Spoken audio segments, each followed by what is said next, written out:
Hello friends, welcome to my channel PCS with Chauhan guys. मेरा नाम है कीरत चौहान। दोस्तों, यहाँ पे हम लोग कर रहे हैं दृश्य इसकी क्विक बुक, जिसमें हमारा विश्व का भूगोल चल रहा है। चैप्टर नंबर 28 करेंगे आज, जो कि है चट्टान यानी कि रॉक, राइट। तो गाइस, अगर आप लोग को वीडियो अच्छी लगे तो वीडियो को लाइक करिएगा। चैनल को सब्सक्राइब नहीं किया है अभी तक तो चैनल को सब्सक्राइब करेगा एंड शेयर करेगा अपने दोस्तों में ये वीडियो। चाहे मैं क्विक बुक की बात करूं, चाहे मैं घटना चक्र की बात करूं, तो ये इंपॉर्टेंट हो जाते हैं। अगर आप पीसीएस की तैयारी कर रहे हैं या फिर आप यूपीएससी की भी तैयारी कर रहे हैं, तो मुझे लगता है इनफ बुक्स है। लाइक दृश्य इसकी क्विक बुक मुझे लगता है बेहतरीन बुक है, जो आपके पीसीएस में भी बहुत हेल्प करती है और यूपीएससी में भी। प्लस आप वन डे एग्जाम्स की बात करें तो आप घटना चक्र पढ़िए, आप ये भी पढ़ सकते हैं। ठीक है, तो गाइस, अगर आप लोग को किसी भी तरह की कोई हेल्प चाहिए तो यहाँ पे मेरा आप व्हाट्सएप नंबर, मेरा टेलीग्राम पेज देख पा रहे हैं, तो यहाँ से आपको काफ़ी हेल्प मिल सकती है, लाइक पीडीएफ रिलेटेड या कोई भी।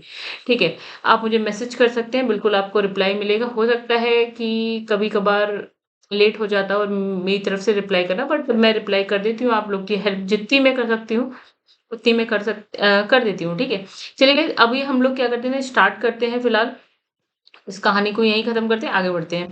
ठीक है, तो जितनी जल्दी हो सके हम कोशिश करेंगे कि जल्दी जल्दी बुक को खत्म करें, क्योंकि बहुत सारी करनी है। अभी हमने पॉलिटी करी है, इंडियन ज्योग्राफी करी है, और यहाँ पे हम वर्ल्ड ज्योग्राफी पे ही अटके हुए हैं अभी तक।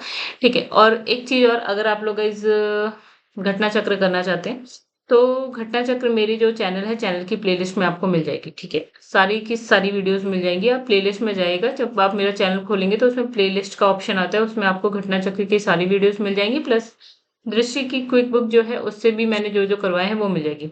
चलिए स्टार्ट करते हैं हम चट्टान से। चैप्टर नंबर 28 है। ठीक है, इसमें सबसे पहले हम बात करेंगे सामान्य परिचय की। ठीक है, तो देखिए गाइस, यहाँ पे क्या लिखा है कि जो खनिज है, खनिज एक ऐसा क्या है, प्राकृतिक कार्बनिक अकार्बनिक तत्व। देखिए, प्राकृतिक है, कार्बनिक अकार्बनिक तत्व है, जिसमें क्या होता है, देखिए अब खनिज में क्या है, इसमें इसका एक क्या होता है, क्रमबद्ध परमाणविक संरचना होती है, एक चीज। और निश्चित रासायनिक संगठन होता है, दूसरी चीज। तीसरा है भौतिक गुणधर्म होता है। ये तीन चीजें होती हैं खनिज में। ठीक है, परमाणविक संरचना, दूसरा है रासायनिक संगठन, तीसरा है भौतिक गुणधर्म। विभिन्न प्रकार के खनिजों से मिलकर क्या बन जाती हैं, चट्टानें। यानी कि अगर हम एक चट्टान की बात करते हैं तो उसमें बहुत सारे खनिज होते हैं।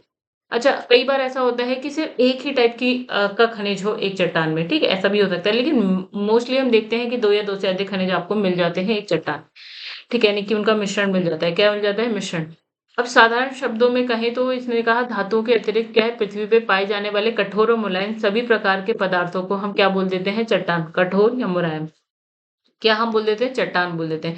पृथ्वी की संपूर्ण परपटी, अब ये परपटी क्या होता है गाइस, जो पृथ्वी का सबसे ऊपरी भाग होता है ना, उसको हम परपटी कहते हैं। ठीक है, जब आपने आंतरिक संरचना पढ़ी थी पृथ्वी की, तो हमने पढ़ा था सबसे पहले परपटी, यानी इंग्लिश में बोलते हैं उसे क्रस्ट, दूसरा होता है मेंटल, फिर होता है हमारे पास कोर।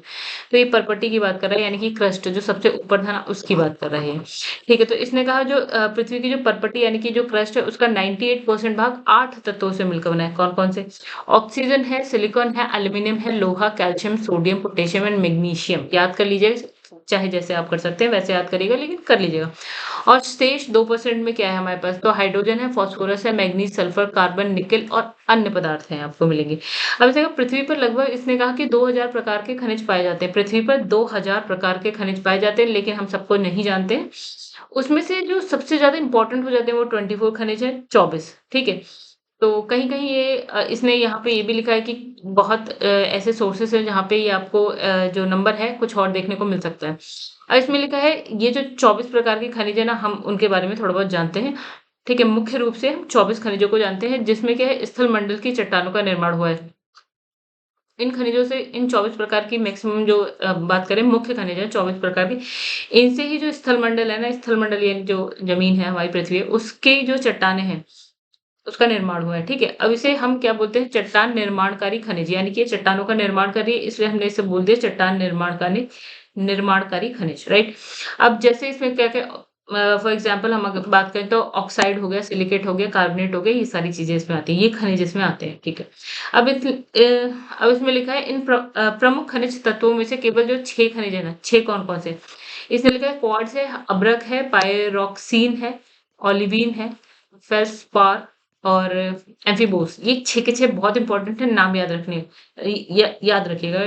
ये मुख्य रूप से क्या है, पाए जाते हैं। ये 6 खनिज जो है ना, मुख्य रूप से पाए जाते हैं पृथ्वी की आंतरिक परतों में। आंतरिक परत यानी कि पृथ्वी के जब आप नीचे जाने लगते हैं तब की बात कर रही है। तो जैसे-जैसे आप अंदर की तरफ जाते हैं तो आप क्या देखते हैं वहाँ पे मैग्मा सभी खनिजों का क्या होता है मूल स्रोत होता है, यानी मैग्मा में आपको ऑलमोस्ट सारे खनिज मिल जाते हैं। अच्छा, इसने लिखा है फेस्पार और यहाँ लिखा है क्वार्ट्ज, चट्टानों में पाए जाने वाले सामान्य खनिज अ, मतलब नॉर्मली जो चट्टानों में पाए जाते हैं वो है आपका फेल्सपार और दूसरा लिखा है क्वार्ट्ज, ठीक है। नॉर्मली चट्टानों में ये दोनों खनिज पाए जाते हैं, ठीक है। ऐसे लिखा है साथ ही क्या है भूपृष्ठ, भूपृष्ठ मतलब भूमि की जो ऊपर वाला पृष्ठ होता है वो, मतलब पृथ्वी का जो सबसे ऊपर वाला पृष्ठ होता है भूपृष्ठ से के संगठन में इन्हीं सिलिकेट खनिज समूहों की क्या होती है प्रधानता पाई जाती है। सिलिकेट खनिज समूहों की प्रधानता पाई जाती है। मुख्य देखिए अब यहाँ पे लिखा है महत्वपूर्ण खनिज समूह, ठीक है। तो इसमें लिखा है सिलिकेट समूह में कौन-सा आता है? अभी हमने पढ़ा था फेल्डस्पार और क्वार्ट्ज 2 पढ़े थे, यहाँ तीसरा नाम लिखा है अभ्रक, ठीक है। मेनली आपको यही देखने को मिलेगा, ठीक है। कार्बोनेट समूह में होता है कैल्साइट और डोलोमाइट हो गया आपका। सल्फाइड समूह में आप क्या देखते हैं? पाइराइट हो गया, गैलेना हो गया। धात्विक ऑक्साइड समूह में आप क्या देखते हैं? हेमेटाइट, बॉक्साइट और मैग्नेटाइट, राइट? आगे बढ़ते हैं। अब देखिए गाइस यहाँ लिखा है कभी-कभी चट्टानें जो है विभिन्न भिन्न-भिन्न मतलब विभिन्न खनिज यानी कि 2 या 2 से अधिक खनिजों से मिलकर बनी हुई है, ठीक है। अ, ऐसा भी है कहीं-कहीं एक खनिज भी आपको देखने को मिल जाता है, जैसे आप कोई ऐसी चट्टान जिसमें आपको सोना, चांदी, ग्रेफाइट या तांबा ही देखने को मिलेगा। अब इसे लिखा है पेट्रोलॉजी क्या है? पेट्रोलॉजी शब्द का जो शब्द है वो क्या है? इसका मतलब हो गया शैलों का अध्ययन किया जाता है, उसको हम बोलते हैं पेट्रोलॉजी। शैल मतलब आप कह लीजिए चट्टानों का अध्ययन किया जा रहा है। पेट्रोलॉजी चट्टानें कितने प्रकार की होती है गाइस? हमने कहा 3 प्रकार की होती है। कौन-कौन सी होती है? एक होती है आग्नेय, एक होती है अवसादी, एक होती है रूपांतरित। कहीं-कहीं आपको ये रूपांतरित जो है ना कायांतरित भी देखने को मिलेगा। रूपांतरित की जगह कहीं-कहीं लिखा होता है कायांतरित, ठीक है? तो कौन-सी 3 चट्टानें हो गई? एक हो गई आग्नेय चट्टान, एक हो गई अवसादी चट्टान, एक हो गई आपकी रूपांतरित या आप कायांतरित कह सकते हैं।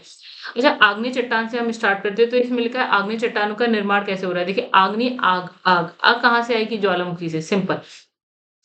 यानी जब ज्वालामुखी विस्फोट होता है तो अंदर पृथ्वी के अंदर से मैग्मा बाहर निकलता है, या देखिए नॉर्मली मैग्मा बाहर निकलता है और जम जाता है, तो उससे कुछ चट्टानें बन जाती हैं, ऐसा कुछ, ठीक है। तो देखिए आग्नेय चट्टानों का निर्माण ज्वालामुखी से निकलने वाले मैग्मा या लावा से होता है। अब यहाँ पे मैग्मा क्या है, लावा क्या है गाइस, इसे भी समझें। अगर पृथ्वी के अंदर है ये जो गला हुआ पदार्थ है, वो अगर पृथ्वी के अंदर है हम उसे मैग्मा कहते हैं, और जब वो क्या है पृथ्वी के जो भी भूपर्पटीय है यानी कि जो सतह है उसको तोड़ के जब बाहर निकल जाता है तो उसको हम लावा कह देते हैं। बस सेम चीज़ है, पृथ्वी के अंदर मैग्मा, पृथ्वी के बाहर लावा। ठीक है, जब तप्त तरल मैग्मा ठंडा होकर पृथ्वी की बाह्य या आंतरिक परतों में जमकर ठोस अवस्था प्राप्त कर लेता है तो इस प्रकार की चट्टान का निर्माण होता है। यानी इसने कहा कि जो मैग्मा है ना वो क्या होता है कि वो पृथ्वी की सतह को तोड़ता हुआ ऊपर चला जाता है, ठीक है, बाहर निकल आता है। ठीक है, कई बार ऐसा होता है कि वो बाहर ना निकल के अंदर ही क्या होता है धीरे-धीरे जम जाता है, ठीक है। अंदर ही कहीं पे जम जाता है, तो आंतरिक भी हो सकता है, बाह्य भी हो सकता है। तो अंदर भी चट्टानें हो सकती हैं, बाहर भी। तो इस तो ये जो मैग्मा से चट्टानें बन रही हैं, उसके ठंडे होने से जो चट्टानें बन रही हैं, उसको हम बोलते हैं आग्नेय चट्टान, राइट?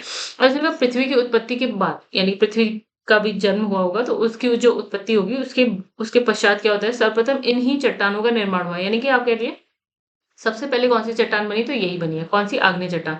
इसलिए इन चट्टानों को हमने क्या बोल दिया? प्राथमिक चट्टानें भी कहती है या जनक चट्टान, यानी कि जिससे बाकी और का जन्म होगा वो, ठीक है? तो यानी कि आपको ये इसे आप याद रखिएगा, आग्नेय चट्टान यानी कि प्राथमिक चट्टानें या फिर आप जनक चट्टानें कहिए। इसकी विशेषताओं की बात करते हैं। तो देखिए ये क्या होता है ना, ये जो चट्टानें वो स्थूल होती हैं, परत रहित होती हैं, परतें नहीं होती, इसमें कठोर संगठन होता है, इसका संगठन जो है कठोर है।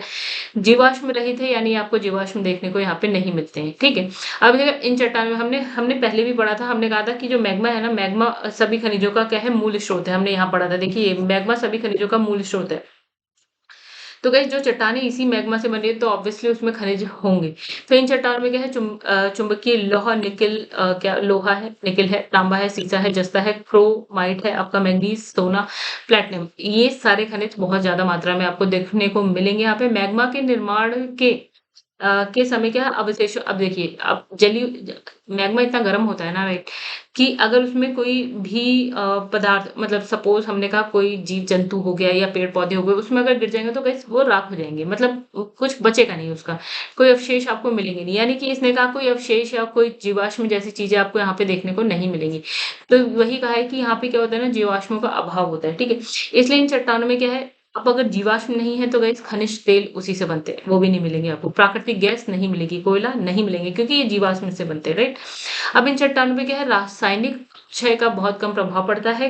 क्यों? क्योंकि ये चट्टानें क्या होती है, कठोर होती हैं और इसके जो रवे कठोर होती हैं, रवेदार होती हैं, ठीक है? मतलब रासायनिक अपक्षय कम मात्रा में। अब इसने कहा आग्नेय चट्टानों का वर्गीकरण बात करें, यानी कि ये कौन-कौन से प्र के कौन-कौन सी होती है, ठीक है? अब देखिए क्या है, ज्वालामुखी प्रक्रिया के द्वारा निकले जो तप्त या तरल जो मैग्मा है, जो अंदर से बाहर निकल रहा है या लावा है, उसका जो है जमाव पृथ्वी के आंतरिक और बाह्य दोनों स्थलों पर हो सकता है। यानी हमने कहा कि मैग्मा अंदर भी जम सकता है, पृथ्वी तक बाहर नहीं निकल पा रहा है, अंदर ही अंदर क्या है, कहीं रुक गया और जम गया, या पृथ्वी के बाहर आया और जम गया, ठीक है? तो अतः मैग्मा के जमाव के आधार पर आग्नेय चट्टानों को निम्नलिखित उपभागों में हमने बाँट दिया। क्या? देखिए आग्नेय चट्टान। तो यहाँ लिखा है आग्नेय चट्टान उत्पत्ति के आधार पे कितने प्रकार की होगी आग्नेय चट्टान? 2 प्रकार की। एक हो गया आंतरिक आग्नेय चट्टान, एक हो गया बाह्य आग्नेय चट्टान, जो बाहर बन जाएगी। मैग्मा बाहर जाके अगर जम जाता है तो उससे जो बाह्य बाह्य आग्नेय चट्टान बनेगी, और अंदर ही पृथ्वी के अंदर ही अगर जम जाता है तो आंतरिक। तो आंतरिक में 2 आ जाती है, पातालीय हो गई और गाइस मध्यवर्ती हो गई। कौन-कौन सी 2 है? पातालीय और मध्यवर्ती। ये हो गया उत्पत्ति के आधार पे। एक हो गया आपका रासायनिक संरचना के आधार पर ये 2 होती हैं, यानी कि अम्लीय हो सकती हैं और ये क्षारीय हो सकती हैं। तो गाइस ये जो बहुत बहुत ही अच्छा-सा ये डायग्राम बना हुआ है ना, इसको पहले रट लीजिए, ठीक है? ताकि आगे की चीज़ें ईज़ी लगने लगे। देखिए अब आंतरिक भी पढ़ेंगे, बाह्य भी पढ़ेंगे। तो आंतरिक में देखिए, आंतरिक में इसमें लिखा है पृथ्वी के अंदर अंदर की परतों में मैग्मा के शीतलीकरण, यानी कि मैग्मा क्या हो रहा है, अंदर की परतों में ही जम रहा है या ठंडा हो रहा है। इससे क्या होता है, आंतरिक आग्नेय चट्टानों का निर्माण होता है, ठीक है? ये ठंडा होकर जो ये जो मैग्मा है, ठंडा होकर ठोस रूप प्राप्त कर लेता है। और ये चट्टानें 2 प्रकार की होती हैं। हमने कहा कौन-कौन सी 2 होती हैं? देखिए ऊपर लिखा है पातालीय चट्टानें होती हैं, मध्यवर्ती होती है। तो पातालीय चट्टान, पातालीय चट्टान क्या होती है? देखिए ज्वालामुखी क्रिया द्वारा जो निकला तप्त और तरल मैग्मा है या फिर लावा है, वो पृथ्वी की सतह पर ना आकर, देखिए पृथ्वी के ऊपर तो नहीं आ रहा है, अंदर ही अंदर रह रहा है, ठीक है? तो पृथ्वी की सतह पर ना आकर पृथ्वी के अंदर अधिक गहराई, तो इसमें याद क्या, पातालीय। इसमें याद रखने वाली बात ये है कि बहुत ज़्यादा गहराई में है, ठीक है? अधिक गहराई में क्या होता है, ठंडा होकर जम जाता है, जिससे क्या है, इस प्रकार की चट्टानें बन जाती हैं, ठीक है? तो इन चट्टानों को क्या है, आभ्यंतरिक आग्नेय चट्टान भी कहते हैं। तो क्या, पहली बात, लावा जो है बहुत अधिक गहराई में जमा है, ठीक है? और इसी को हमने आभ्यंतरिक आग्नेय चट्टानें भी कहते हैं। चूँकि इसका शीतलन मंद गति से होता है। अब देखिए, ये जो ठंडा हो रहा है वो धीरे-धीरे हो रहा है, ठीक है? मंद गति से हो रहा है। तो इसके जो रवे होते हैं ना गाइस, वो उसका आकार कैसा होता है, बड़ा होता है, राइट? तो याद रखिएगा, शीतलन मंद गति से हो रहा है, इसलिए जो रवे होते हैं वो बड़े आकार के होते हैं। और इसका एक एग्जाम्पल यहाँ पे लिखा भी हुआ है, ग्रेनाइट, राइट? दूसरा टाइप इसमें लिखा था मध्यवर्ती आग्नेय चट्टान। अब ये क्या होगी? अब इसने कहा भूगर्भ से निकलने वाला जो मैग्मा है वो धरातल पर नहीं पहुंचा, देखिए इसमें भी नहीं पहुंचा। तो ये क्या होता है, मार्ग में ही कहीं पे किसी दरार में, किसी तल में, किसी संधियों में क्या है, अटक जाता है, यानी कि उसके अंदर से बहता बहता है और वहीं पे क्या होता है, जम जाता है, ठीक है? तो ये वाली जो चट्टानें हो गई वो हो गई मध्यवर्ती आग्नेय चट्टान हो गई, ठीक है? मतलब ये समझिए दरारों में या कहीं पे इसमें लिखा है तल है, संधियां हैं, यहाँ यहीं पे जम जाता है, ठीक है? तो इसने कहा इसके जो एग्जाम्पल है ये हम पिछले चैप्टर में पढ़ के भी आए हैं। लेकोलिथ हो गया, डाइक है, सिल है, फेकोलिथ हो गया, ये सारे इसके एग्जाम्पल हैं। अब आप कहेंगे ये क्या है? तो कैसे, ये पिछले चैप्टर में हम लोग पढ़ चुके हैं। अगर आप लोग को और डिटेल मतलब देखना है कि ये क्या है, तो आप पिछले वाली वीडियो को देख सकते हैं। तो ये हो गई आंतरिक आग्नेय चट्टानों की बात कर ली। अब दूसरा इसने कहा बाह्य आग्नेय चट्टान कौन-कौन सी है? तो देखिए यहाँ पे लिखा है अब वाह्य में तो क्या है, जो मैग्मा है पृथ्वी के ऊपर आके जम रहा होगा, ठीक है? अब इसमें लिखा है ज्वालामुखी के उद्भेदन के समय क्या होता है, जब ज्वालामुखी फटता है उसके बाद क्या होता है, मैग्मा या लावा क्या है, पृथ्वी की सतह पर आकर ठंडे होने से, मतलब पृथ्वी की सतह पर आ जाता है, ठंडे होने से क्या है, चट्टानों का निर्माण होता है और इसी को हम बाह्य आग्नेय चट्टान कह देते हैं। इसी को हम एक और कहते हैं बहिर्भेदी, ठीक है? क्या बोलते हैं, बहिर्भेदी। अच्छा, ये चट्टानें प्रायः क्या होती हैं, अक्रिस्टलीय होती हैं, अक्रिस्टलीय। उदाहरण में इसने लिखा है बेसाल्टिक चट्टानें, इसका उदाहरण, ठीक है? आग्नेय शैल जो है, अब इसने कहा दूसरा रासायनिक आधार पर हमने इसका वर्गीकरण किया था। देखिएगा इस यहाँ पे हमने रासायनिक आधार पे किया था, इसमें थी अम्लीय और क्षारीय। चलिए इसकी बात कर लेते हैं। तो यहाँ पे हमने देखा, एक हो गई अम्लीय आग्नेय चट्टान, एक हो गई क्षारीय आग्नेय चट्टान। अब ये अम्लीय क्षारीय कैसे होती है? देखिए सिलिका होती है सारी खेल की जड़, ठीक है? इसमें सिलिका की मात्रा इसने कहा अगर 65 टू 85 डिग्री है तो ये अम्लीय है, चट्टान जो भी है कैसी हुई है, अम्लीय। अगर इसकी मात्रा देखिए बहुत कम तो नहीं है, तुलनात्मक रूप से कम है लेकिन बहुत कम नहीं है। 45 टू 60 है तो इसने क्षारीय कह दिया, ठीक है? अब सिलिका की मात्रा अधिक होने के बाद इसने कहा अगर मात्रा अधिक हो रही है सिलिका की, तो अम्लीय मैग्मा का क्या होता है, शीतलीकरण तीव्र गति से होता है। यानी इसने कहा अगर सिलिका बहुत ज्यादा है तो इसने कहा जो शीतलीकरण है ना मैग्मा का, वो तेजी से होगा, ठीक है? और इसमें क्या होगा कि मंद गति से होगा। क्यों? क्योंकि सिलिका की मात्रा कम है, ठीक है? फिर इसने नेक्स्ट क्या कहा, इस प्रकार की चट्टानों से क्या होता है, ऊंचे ज्वालामुखी पर्वत का निर्माण होता है अम्लीय वाली से। और क्षारीय वाले से क्या होता है, पठारों का निर्माण होता है। पठार में वही देखिए, अगर हम पर्वतों की बात करते हैं तो इसकी हाइट बहुत ज्यादा होती है, पठारों की बात करते हैं तो हाइट बहुत ज्यादा नहीं होती है। ठीक है, हालांकि बन एक ही चीज से रहे। ठीक है, एक अम्लीय है, एक क्षारीय है। अम्लीय वाले में ऊंचे ज्वालामुखी पर्वत बनेंगे, क्षारीय में पठार बन जाएंगे। अच्छा, ये चट्टान क्या है, अत्यधिक कठोर होती है। कौन सी, अम्लीय वाली कठोर होती है। अब जब कठोर है तो इसका अपरदन भी बड़ी मुश्किल से होगा, यानी टूट फूट तो बहुत धीरे धीरे होगी, यानी कि मंद गति से होगी, मतलब बहुत मुश्किल से होगी। तो इसका एग्जाम्पल देखिए, यहाँ है ग्रेनाइट। ठीक है, अब इसने कहा दूसरे वाले में, क्षारीय वाले में देखिए ये चट्टानें मुलायम है। मुलायम है तो अपरदन भी आसानी से हो जाएगा। ठीक है, तो इसका जो अगर हम इसके एग्जाम्पल की बात करें तो यहाँ लिखा है बेसाल्ट या ग्रेबो। राइट, ये इसके उदाहरण। अच्छा, आग्नेय चट्टान में अम्लीयता के आधार पर संरचना, मतलब अम्लीयता के आधार पर हम बताएंगे कि किस किस प्रकार की संरचना क्या बन रहा है। राइट, तो मैग्मा में सिलिका की जो मात्रा है उसकी बात करेंगे, मैग्मा का प्रकार की बात करेंगे, आंतरिक आग्नेय चट्टान क्या बनेगी उससे, और बाह्य आग्नेय चट्टान क्या बनेगी। इसने कहा अगर मैग्मा में सिलिका की मात्रा कितनी है, 80% से अधिक है मान लीजिए, तो उस मैग्मा को हम क्या बोलते हैं, अम्लीय मैग्मा बोलेंगे। ठीक है, अब इससे क्या होगा, अगर यही अम्लीय मैग्मा पृथ्वी के अंदर ही जम जाए तो कौन सी चट्टान बनेगी, आंतरिक आग्नेय चट्टान बनेगी। और इसका एक एग्जाम्पल है ग्रेनाइट। मतलब ग्रेनाइट में आप देखेंगे तो सिलिका की मात्रा 80% से अधिक होगी। और वहीं बाहर की तरफ अगर मैग्मा जमता है तो रायोलाइट है इसका उदाहरण। अब इसने दूसरा इसने कहा कि अगर सिलिका की मात्रा, जो मैग्मा में सिलिका की मात्रा 55 टू 80% है, तो ये इस मैग्मा को हम बोलते हैं मध्यवर्ती मैग्मा। और इससे अंदर वाली जो चट्टान है, जो अंदर की तरफ जमी रहेगी, वो है डायराइट। और बाहर जो जमती है, यानी कि बाह्य आग्नेय चट्टान में बात करेंगे तो एंडेसाइट। राइट, अगर सिलिका की मात्रा 45% से 55% तक है तो ये मैग्मा कैसा हो जाएगा, क्षारीय हो जाएगा। दूसरा इससे जो चट्टान बनेगी वो अंदर आंतरिक आग्नेय चट्टान जो होगी वो है गैप्रो, और जो बाह्य आग्नेय चट्टान होगी वो होगी बेसाल्ट। और 45% से कम अगर सिलिका है अगर मैग्मा में, तो ये हो गया बहुत ज्यादा क्षारीय, अत्यधिक क्षारीय। राइट, अब ये इसमें जो आंतरिक आग्नेय चट्टान बनेगी वो है पेरिडोटाइट, और जो बाह्य उसमें कोई रूप नहीं है। ठीक है, अब इसमें लिखा है, देखिए सबसे पहले हम आग्नेय चट्टानों की बात कर चुके हैं। मतलब इसने कहा आग्नेय चट्टानों को ही जनक चट्टान कहा, मतलब स्टार्टिंग में जो चट्टान आई वो आग्नेय थी। उसके बाद जो आएगी ना वो होगी आपकी दूसरी वाली, यानी उसको हम कहते हैं अवसादी, सेडिमेंट्री। तो गाइस ये भी इंग्लिश वाला भी याद रखिएगा। ठीक है, बहुत बार इसी को मतलब ये लिखा हुआ आता है। राइट, हिंदी टाइप में लिखा हुआ आता है, सेडिमेंट्री भी लिखा आता है। इसने कहा विभिन्न आकार और प्रकार के अवसादों का परतों के रूप में जमाव होने से कालांतर में क्या होता है, अवसादी चट्टानों का निर्माण होता है। मतलब इसमें क्या होता है ना, अवसाद होते हैं। अवसाद टूट-फूट कर आया हुआ जो भी मलबा है, ऐसा मान लीजिए। ठीक है? तो वो क्या है, एक परत आएगी, फिर उसके ऊपर दूसरी परत जमेगी, फिर उसके बाद तीसरी परत, चौथी परत, ऐसे करके परतों में आती है। ठीक है? तो अवसादी चट्टानें परतदार हैं। अच्छा, ये चट्टानें क्या है, परतों के रूप में पाई जाती हैं। ठीक है? इन्हें परतदार चट्टान भी कहते हैं। अच्छा, धरातल पर पाई जाने वाली अधिकांश चट्टानें कैसी होती हैं, अवसादी चट्टान होती हैं, तो याद रखिएगा। अब ये चट्टानें क्या होती है, संगठित, असंगठित, यानी कि ढीली-ढाली भी हो सकती हैं। और किसी भी मतलब संगठित भी हो सकती है, मतलब मतलब बहुत एक दूसरे में जकड़ी हुई भी हो सकती हैं, बहुत ढीली-ढाली भी हो सकती हैं कि आराम से हवा आए और उड़ जाए, ऐसा भी हो सकता है। अब लिखा है इन चट्टानों की परतों के बीच अत्यधिक मात्रा में क्या होता है, अवशेष दबे होते हैं। अच्छा, अवशेष यानी कि आपको यहाँ पे बहुत ज़्यादा मात्रा में क्या जीवाश्म देखने को मिलेंगे। अगर जीवाश्म देखने को मिल रहे थे, यानी कि यहाँ पे आपको खनिज तेल भी मिलेगा, आपको प्राकृतिक गैस भी मिलेगा, आपको कोयले के भंडार भी मिलेंगे देखने को। आग्नेय में ऐसा नहीं देखने को मिला था।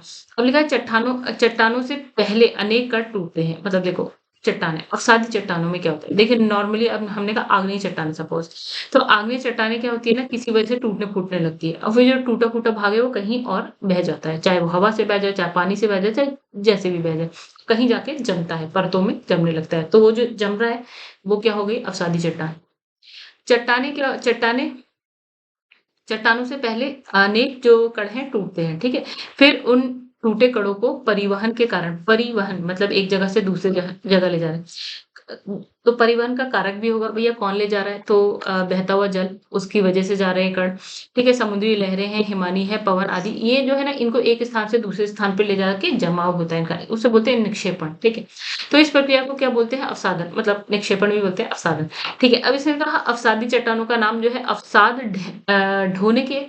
ढोने वाले कारकों और उसके जमाव के संदर्भ में रखा जाता है। जैसे कौन-कौन सी अवसादी चट्टान अगर नदी द्वारा बह के गई है और निक्षेपण हो गया तो ये है नदीकृत अवसादी चट्टानें। झील, सरोवरी अवसादी चट्टानें भी होती हैं, फिर है हिमानीकृत अवसादी चट्टान आदि, बहुत सारी होती है, ठीक है? अब लिखा है गर्म शुष्क प्रदेश में वायु द्वारा लाए गए धूल और मिट्टी से भी अवसादी चट्टानों का निर्माण होता है। रेगिस्तान मान लो, तो वहां से भी कुछ ऐसा हो सकता है। इसे हम बोलते हैं लोएस। नहीं लोएस नहीं, ये लोएस ना इसका एक उदाहरण है। इसने कहा पृथ्वी के भूपृष्ठ के लगभग 75% भाग पर अवसादी चट्टानों का विस्तार पाया जाता है, जबकि भूपृष्ठ की बनावट में इसका केवल क्या है 5% योगदान है। यानी इसने कहा भूपृष्ठ पे अगर आप बात करें 75% आपको यही देखने को मिलेंगी, लेकिन भूपृष्ठ की बनावट में इसका सिर्फ 5% का योगदान रहता है। ठीक है, अब आप कहें बस 5 ही 75 से 5 गए। देखिए चट्टानों की, यहाँ हम सिर्फ चट्टानों की बात कर रहे हैं, ठीक है? तो चट्टानों में 75% ये मिल जाएगा, लेकिन पूरे भूपृष्ठ पे सिर्फ चट्टानें नहीं, बहुत कुछ होता है, तो उसमें सिर्फ 5%। अब लिखा है, क्या लिखा है, निर्माण पद्धति के आधार पर अवसादी चट्टानों का वर्गीकरण 3 प्रकार से या 3 समूह में किया जाता है। देखिए, एक होती है यांत्रिकी रूप से निर्मित अवसादी चट्टानें, तो यानी कि बालुकाश्म होती, उदाहरण में बालुकाश्म हो गई, पिंडशिला हो गई, शैल हो गई, भीम मृदा, ठीक है, ये हो गई। अब उसके बाद कार्बनिक रूप से निर्मित सादी चट्टान, ये हो गई, खड़िया हो गई, गीजराइट, चूना पत्थर, कोयला, ये होती है। फिर इसमें रासायनिक रूप से निर्मित नमक की चट्टान हो गई, श्रृंग प्रस्तर हो गया, पोटाश, फिर हलाइट, ये सारी हो गई। अब इसकी विशेषता देखिए, अवसादी चट्टानों की विशेषता। अब देखिए ये चट्टानें कैसी होती है, परतदार होती हैं, सबसे पहले हमने देख लिया था। हाँ, इसमें जीवाश्म बहुत ज्यादा मात्रा में मिलेंगे, जीव जंतु के, ये सब, ठीक है? तो जब जीवाश्म है तो खनिज तेल भी मिलेगा, ऑब्वियसली बात है। इसमें लिखा है अप्रवेश्य चट्टानों की 2 परतों के बीच यदि प्रवेश्य चट्टान की परत आ जाती है तो खनिज तेलों के लिए अनुकूल स्थिति पैदा होती है। ठीक है, देखिए एक होती है अप्रवेश्य चट्टानें, एक होती है प्रवेश, यानी परमिएबल और इम्परमिएबल। ठीक है, परमिएबल वो हो गई जिस थोड़ी सी लाइक, एक होती है ना छन्नी होती है, जिससे कुछ अगर आप यहाँ से डालेंगे तो दूसरी तरफ से निकल भी सकता है, लाइक पानी है, एक तरफ से डालेंगे तो दूसरी तरफ से निकल सकता है, परमिएबल बोलेंगे। इम्परमिएबल वो हो गई या अप्रवेश्य हो गई जो एक साइड से दूसरी साइड या कुछ भी नहीं जा सकता। हम कहते हैं कि चट्टान के अंदर पानी ही जा रहा है, तो एक हो सकती है परमिएबल, एक हो सकती है चट्टान अपर्मिएबल, राइट? तो इसने कहा जो अप्रवेश्य चट्टान है उसकी 2 परतें हैं, ठीक है? और उसके बीच में हमने क्या प्रवेश चट्टान की परत अगर आ जाती है तो यहाँ पे क्या होता है कि खनिज तेल के लिए क्या है, अनुकूल स्थिति बनती है ऐसे में, ठीक है? अब इसने कहा बालू का पत्थर एक क्या है, परतदार चट्टान है, क्योंकि इसका निर्माण पानी पानी के नीचे होता है। कैसे होता है गाइस, ये जो चट्टान है ये कहाँ बन रही है, पानी के नीचे, ठीक है? अब लिखा है इन चट्टानों में फॉस्फेट, कोयला, पीट, बालू का पत्थर आदि खनिज पाए जाते हैं, प्राप्त मतलब होते मिलते हैं आपको, ठीक है? अब इसने कहा दामोदर हो गई, महानदी, गोदावरी नदी बेसिन, ये आपने सुना होगा जब आप आपने इंडियन ज्योग्राफी में, दामोदर नदी, ठीक है, आपको कहाँ मिलेगी गाइस, जो अरब सागर में गिर रही है, ठीक है, पूरब की साइड, राइट? महानदी भी वहीं, गोदावरी भी वहीं, ऊपर नीचे ही है, ठीक है? तो ये जो नदी बेसिन आता है ना, एक साथ ही मिलेगा आपको कि अवसादी चट्टानों में क्या है, कोयला पाया जाता है, तो ऑब्वियसली ये तो आप शायद जान गए होंगे अब इतना पढ़ के, ठीक है? ये चट्टानें अपेक्षाकृत क्या होती है, मुलायम होती है, जिप्सम, खड़िया, चीका मिट्टी और नमक आदि प्रमुख अवसादी शेल हैं। यानी आपको क्या मिल रहा है, जो शेल्स हैं इसमें जिप्सम है, खड़िया है, चीका मिट्टी है, नमक, ये सारी चीजें। इसके बाद ग्लेशियर के अपरदन से भी जो है अवसादी चट्टानें बनती है, हिमोड यानी कि इसे इंग्लिश में बोलते हैं मोरेन, याद रखिएगा गाइस दोनों चीज, हिमोड, मोरेन, तो इसी तरह की चट्टान है, ठीक है? ये किससे बनी, ग्लेशियर्स के अपरदन से, ग्लेशियर को हिंदी में बोलते हैं हिमनद, राइट? नोट में लिखा है आगरा का किला, दिल्ली का जो लाल किला है वो लाल बलुआ पत्थर नामक अवसादी चट्टान से ही बना है। तो ये कैसी चट्टान है, अवसादी चट्टान, ठीक है? अच्छा, रूपांतरित और कायांतरित, ये तीसरी वाली, पहली वाली आग्नेय थी, दूसरी अवसादी, तीसरी आपकी रूपांतरित या कायांतरित चट्टान की बात कर रही है। मेटामॉर्फिक बोलते हैं, तो ये भी याद रखिएगा गाइस, ठीक है? कई बार हमें हिंदी इंग्लिश की जरूरत नहीं पड़ती, लेकिन कई बार आपको इंग्लिश वाला जो टर्म है ना वो पता होना चाहिए, ठीक है? बहुत बार पेपर में लिखा आ जाता है। अच्छा, इसने कहा अवसादी आग्नेय चट्टानों पर बहुत ज्यादा, देखिए अब ये कहते हैं रूपांतरित यानी कि रूपांतरण होना, यानी कि एक रूप से दूसरे रूप में बदलना, ठीक है? अब देखिए पुरानी कोई चट्टान होगी वही दूसरे रूप में बदलेगी, तो ये समझ लीजिए अवसादी चट्टान हमने पढ़ी, जो आग्नेय चट्टान हमने वही रूपांतरित हो रही है, ठीक है? तो ये रूपांतरित करके बहुत ज़्यादा ताप की वजह से, बहुत ज़्यादा दाब की वजह से, देखिए यहाँ पे क्या लिखा है? इसमें लिखा है अवसादी आग्नेय चट्टान, जो हम 2 पढ़ चुके हैं। पर क्या है, अत्यधिक ताप या दाब या आयतन में परिवर्तन के कारण क्या होता है, इसकी जो रासायनिक संरचना है ना, उसकी रासायनिक संरचना के साथ-साथ उसकी जो मूल भौतिक विशेषता है, उसमें चेंजेस आते हैं। ताप-दाब की वजह से किसी चट्टान की रासायनिक भौतिक संरचना या गुणधर्म में क्या होते हैं कि चेंजेस आते हैं। तो एक नई तरह की चट्टान बन जाती है, उसी को आप रूपांतरित या कायांतरित चट्टान बोल देते हैं। ठीक है? तो इस प्रक्रिया को हम कायांतरण, रूपांतरण कहते हैं, जो चेंजेस आ रहे हैं। तो इस प्रक्रिया द्वारा जो भी चट्टान बनी है, उसको आप कायांतरित या रूपांतरित चट्टान बोल सकते हैं। ठीक है? तो इन चट्टानों को उनकी कठोरता, घनी धारीदार संरचना और क्या है, गुथे हुए रवों के कारण जाना जाता है। ठीक है? कैसे जानेंगे? तो इसने कहा कि उनकी कठोरता, घनी धारीदार संरचना या गुथे हुए रवों के कारण क्या होता है, इन चट्टानों को जाना जाता है। रूपांतरण की प्रक्रिया में क्या होता है, शैल यानी चट्टानों के कुछ कण या खनिज जब सतहों या रेखाओं के रूप में क्या हो जाते हैं, व्यवस्थित होते हैं, तो उन्हें हम बोलते हैं पॉलिएशन या आप बोलते हैं रेखांकन कहते हैं। क्या बन रही है? शैल के कुछ कण या खनिज जब सतह या रेखाओं के रूप में व्यवस्थित हो जाते हैं, सतह या रेखाओं के रूप में, आप इसे बोलते हैं फॉलिएशन या रेखांकन बोलते हैं। ठीक है? अब देखिए यहाँ पे क्या लिखा है, अवसादी चट्टानों के रूपांतरण से बनी शेल्स, ये लिखा है। अब इसने कहा आग्नेय चट्टान के रूपांतरण और देखिए, अवसादी चट्टानों का जब रूपांतरण हुआ तो कौन-सी शेल बनी, कौन-सी चट्टानें बनेंगी? नई, रूपांतरित जो नई चट्टानें बनेंगी। अब इसने कहा एक तो हो गई अवसादी चट्टानों से, ठीक है? दूसरा इसने कहा कि जो आग्नेय चट्टान है ना गाइस, उसकी वजह से, उसके रूपांतरण से जो बनी है, हम उसके बारे में जानेंगे। और जो रूपांतरित होके चट्टानें बन रही है ना, उसका भी रूपांतरण हो सकता है। ठीक है? मतलब अवसादी का होगा, आग्नेय का भी होगा, और रूपांतरित शेल है ना, उसपे भी दाब और ताप की वजह से रूपांतरण हो सकता है, फिर वो एक रूपांतरित शेल बना सकते हैं। देखिए, देखिए अवसादी चट्टानों में कोई एक शेल है, मतलब शेल है, ठीक है? जब इसका रूपांतरण होगा तो ये क्या बनाती है, शेल स्लेट में बदलती है। ठीक है? चूना पत्थर की कोई चट्टान है, वो किसमें, संगमरमर में बदलती है, जब उसमें दाब और दाब का फ़र्क पड़ता है तो। ठीक है? अब इसने कहा जो तीसरा है, बालू का पत्थर है, तो वो क्वार्टज़ाइट में बदल जाता है। ठीक है? रूपांतरित चट्टान जो बनेगी उसकी, वो है क्वार्टज़ाइट। फिर है चॉक कह लीजिए या डोलोमाइट कह लीजिए, चॉक डोलोमाइट, इससे भी संगमरमर बनता है। फिर इसमें लिखा है कॉन्ग्लोमेरेट, इससे बनता है क्वार्टज़ाइट। ठीक है? ये सारी जो हमने ये वाली पढ़ी थी ना, ये सारी है आग्नेय चट्टान। आग्नेय चट्टानों का जब रूपांतरण हुआ तो जो चट्टानें बनी वो ये थी। ठीक है? अब वैसी ही होती है, वो सॉरी ऊपर वाली अवसादी थी, अब आग्नेय चट्टानों की बात करते हैं। तो ये जैसे आग्नेय, दो आग्नेय चट्टान इसने कहा, ग्रेनाइट और बेसाल्ट। ग्रेनाइट का जब रूपांतरण होगा तो नीस बनेगी, और बेसाल्ट का रूपांतरण होगा तो एम्फीबोलाइट या सिस्ट बनेगी, राइट? तो अब गाइस इसे आप कैसे याद रखते हैं, ये आपके ऊपर है। मेरा काम समझाना है, रटना आपका काम है ये, और जैसे भी आप 4 बार पढ़ेंगे तो वैसे ही याद हो जाएगी, ठीक है? अब रूपांतरित चट्टानें, जैसे हमने यहाँ पे सबसे पहले स्लेट पढ़ी थी, ठीक है? और हमने एक पढ़ ली, ओके, हमने जैसे स्लेट पढ़ी, जब स्लेट का रूपांतरण होता है ना गाइस, स्लेट एक रूपांतरित चट्टान है, ठीक है? तो इसका जब रूपांतरण होगा, इसका भी हो सकता है, क्यों नहीं हो सकता? तो बनेगी फाइलाइट। अब इसने कहा फाइलाइट का ही अगर रूपांतरण हो जाए, तो इससे बन जाएगी सिस्ट, ठीक है? और गैब्रो का अगर रूपांतरण होता है तो गाइस इससे बनती है सर्पेंटाइन, ठीक है? तो ये शेल्स बनती है, मतलब चट्टानें बनती हैं। अगर शेल चक्र की बात करते हैं, यानी कि रॉक साइकिल की बात करने जा रहे हैं हम। तो इस प्रक्रिया का संबंध क्या है, चट्टानों के स्वरूपीय परिवर्तन से है। कैसे? स्वरूप में, उसके स्वरूप में परिवर्तन आता है चट्टानों के, ठीक है? अब लिखा है चूंकि चट्टानों का स्वरूप सदैव क्या है, स्थायी नहीं रहता, मतलब एक जैसा नहीं रहता, परिवर्तन होता रहता है, तो अर्थात इसमें क्या है, क्रमिक रूप से इसमें परिवर्तन देखने को मिलता है। फलतः क्या, एक शैल चक्र का विकास होता है, मतलब जब चेंज होता है पूरा, तो एक शैल चक्र का विकास होता है, जिसके अंतर्गत सर्वप्रथम जो है प्राथमिक शैल के रूप में हमने पढ़ा था, प्राथमिक शैल आग्नेय चट्टानें होती है, तो आग्नेय शैल के क्या होता है, अनाच्छादन के फलस्वरूप अवसादी शैल शैल बनते हैं, और उसी पे क्या है, अत्यधिक ताप दाब पड़ता है, तो कायांतरित, मतलब आग्नेय शैल, उसका अपसादन, अपर्दन और प्रदन टाइप अवसादन होता है, तो आग्नेय शैल अवसादी शैल में बदलता है, और फिर वहीं पे इन दोनों का अगर मान लेते हैं ताप दाब की वजह से रूपांतरण होता है, तो रूपांतरित शैल बन जाती है, यानी कि तीनों बन गई।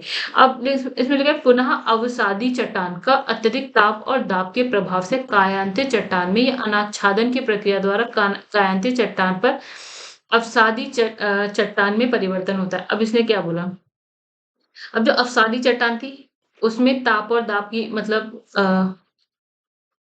इसने देखिए क्या लिखा है, अवसादी चट्टान का बहुत ज़्यादा ताप-दाब की वजह से कायांतरण हो गया। अब इसने कहा ठीक है, और अनाच्छादन की प्रक्रिया के द्वारा क्या होता है कि कायांतरित जो शैल थी वो वापस से अवसादी शैल में बदल जाएगी, ठीक है? तो एक पूरा चक्र बन गया।